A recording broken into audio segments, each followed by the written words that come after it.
Ayan po, house and lot. 332. House and lot po yan. Ito po yung house and lot. Bali, ito po ay yan, 366 square meter. Ito po. Ang lot house and ang lot area po ng lot ng bahay is 200 square meter. Yan to.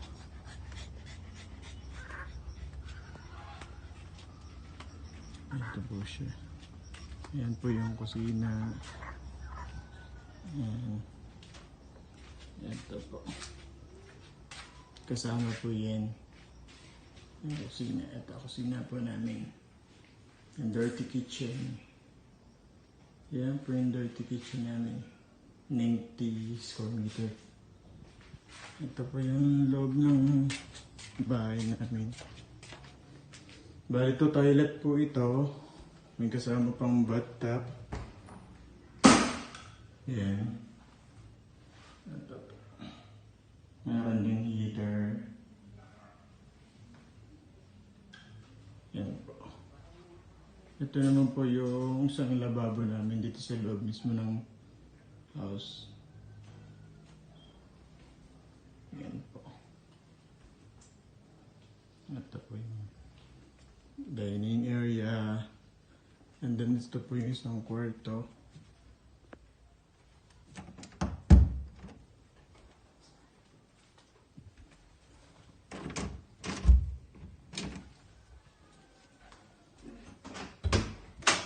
Buksan mo ilaw. Ito po yung isang kwarto. Malaki na po siya. Pwedeng dalawa po ang kama kasi malaki po yung kwarto. Pwedeng dalawa. Pwedeng sa kabilang side po. Marami na po nakatambak ang gamit namin. Yan po. Ito po yung aming master bedroom. Master bedroom po yan. Sarili namin kwarto.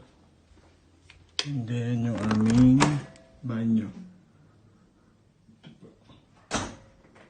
Ito na. Yan.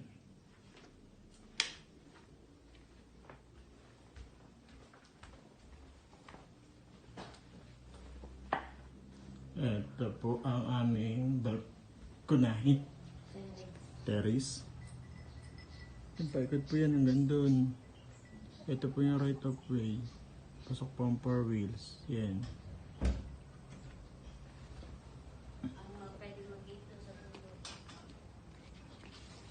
Bale ang lot po na ito, house and lot po ito, 366 square meter. Ito. Yan. Yan po yung aming dirty kitchen. Halos isang bahay na po yan. Yung dirty kitchen po namin. Tapos yung kabilang lot po yun, katabi na ng camellia. And then, yan po yung right of way. Right of way po yan. Yung isang lote namin. Yan po yung 166 square meter. Naka-for sale din po yan. Apo. Yan po yung right of way. Pasok naman po ang sasakyan. May mga nakatanim na po siyang saging. Hindi pa namin inaalis kasi napapakinabangan pa nga po.